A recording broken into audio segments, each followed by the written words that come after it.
اکتوبر کی 31 تاریخ ہے اور 229 نمبر غزل ہے. اس کے 3 اشعار ہیں. تینوں پہ بات الگ الگ ہو سکتی ہے. 2 پہ تو کریں ہی کریں، ایک کا ذکر ضرور کریں گے. پہلا شعر ہے فوراً، یہ صرف اس وجہ سے پڑھ رہا ہوں کہ بہت مزے کا شعر ہے، اور میرے خیال میں، اب میں فاروقی صاحب کا شاگرد ہوتے ہوئے ان کی یہ کر رہا ہوں، ایک کلیم کر رہا ہوں کہ مشکل ہے کہ یہ غالب نے یہ شعر نہ پڑھا ہو. میں مرزا نوشہ کا جو بہت مشہور اشعار میں سے ہے وہ بتاؤں گا، وہ پڑھوں گا. پڑھنے کا جی چاہ رہا ہے صرف اس وجہ سے. میر کا شعر ہے کہ کیسا چمن اسیری میں، کس کو ادھر خیال، پرواز خواب ہو گئی ہے بالوں پر خیال. کیا ردم اور کیا فریز اور کیا جڑے ہوئے ہیں الفاظ، اور کیا نشست و برخاست ہے.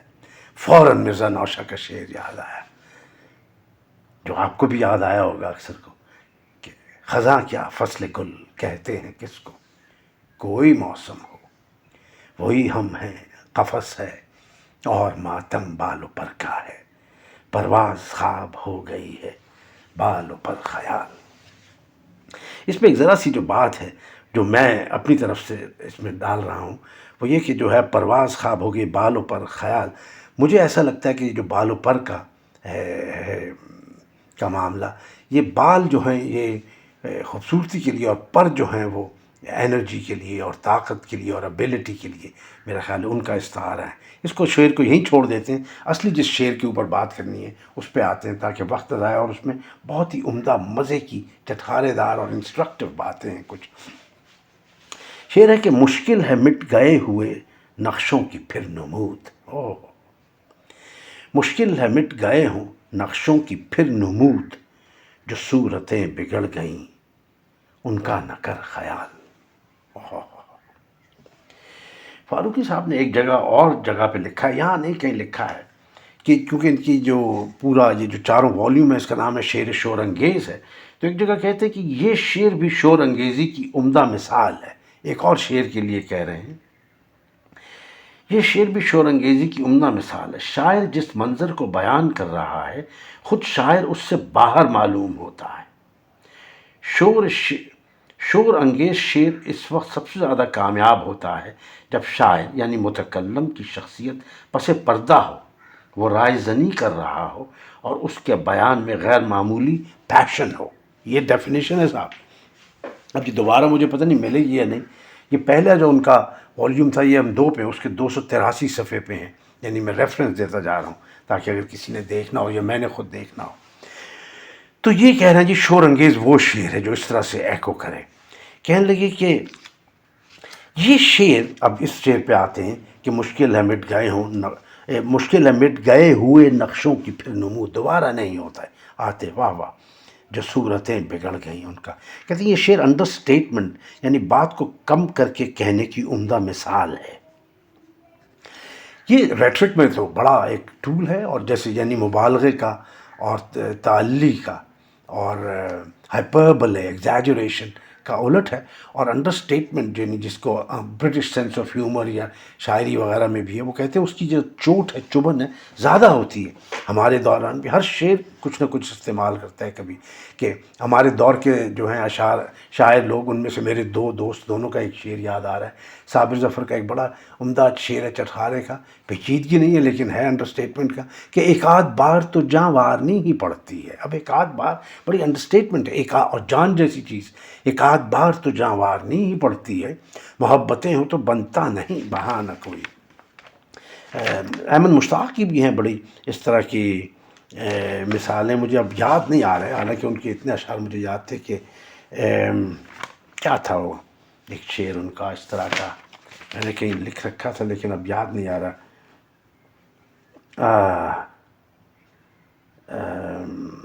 چلیں آگے چلتے ہیں، شاید یاد آ جائے، دیکھ لیں کیا ہو، اس پہ بات کر لیتے ہیں. کہنے لگے کہ ملاحظہ ہو پہلے دیوان کے اور چوتھے دیوان کا شعر، اردو کا مزاج، یا وہ شعر یہ ہے کہ یا قطرہ خوں ہو کے پلک سے ٹپک پڑا، قصہ یہ کچھ ہوا دل غفراں پناہ کا.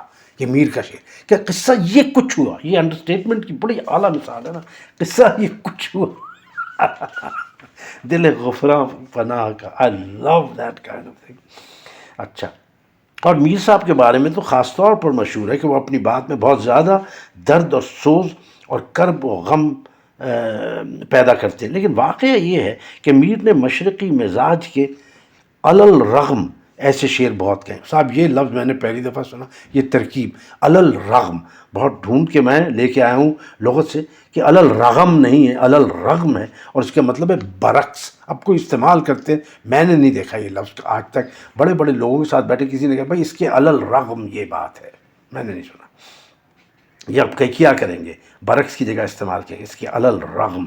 ایسے شعر بہت کہے ہیں جن میں بات کو بظاہر روا روی میں کہہ دیا گیا ہے، کمال یہ ہے کہ مضمون کی اہمیت پھر بھی کم نہیں ہوتی، بلکہ انڈرسٹیٹمنٹ ایک طرح کے استعارے کا کام کرتا ہے اور بات کا اثر بڑھ جاتا ہے، جو میں نے پہلے سوچا تھا اور ذکر کیا تھا میں نے۔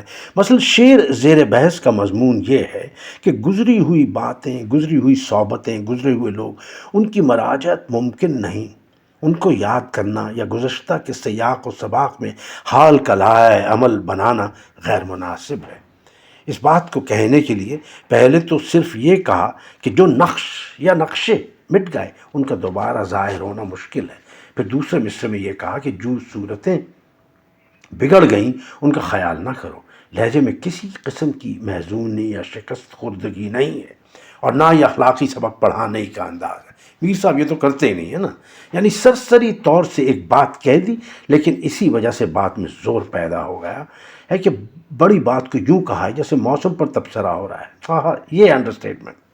بات صرف اس لیے بڑی نہیں ہے کہ اس میں وقت کے گزران کو کنٹینیوم سے تعبیر کیا گیا ہے، بلکہ اس لیے بھی بڑی ہے کہ اس میں آئندہ زندگی گزارنے کا نقشہ بھی مرتب کر دیا ہے۔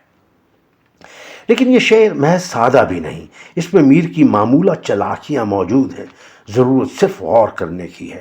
نقشوں بمانی نقش کی جمع اور نقشے کی جمع کی طرف میں اوپر اشارہ کر چکا ہوں۔ اگر نقش فرض کیا جائے تو معنی ہوں گے صورتیں، شبیہیں، تاثرات، امپریشنز، ترکیبیں وغیرہ۔ اگر نقشہ فرض کیا جائے تو معنی ہوں گے منصوبے، یہ ہوئی بات،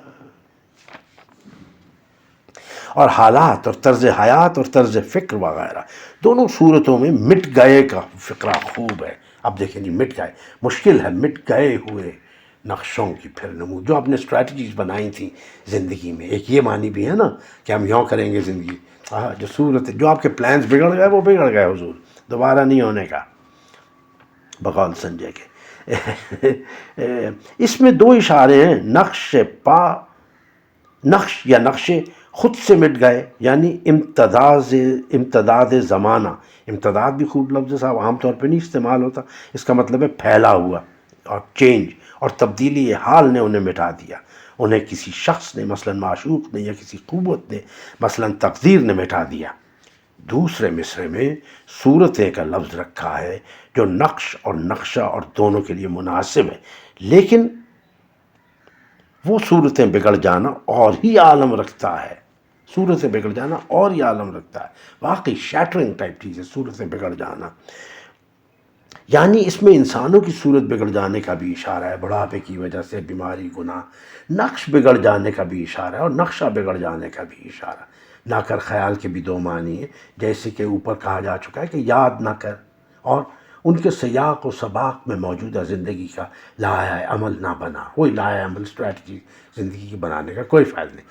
دوسرے معنی میں یہ اشارہ بھی پنہا ہے کہ گزری ہوئی باتوں کی کوئی اہمیت نہیں، ان کو نظر انداز کرنا ہی بہتر ہے۔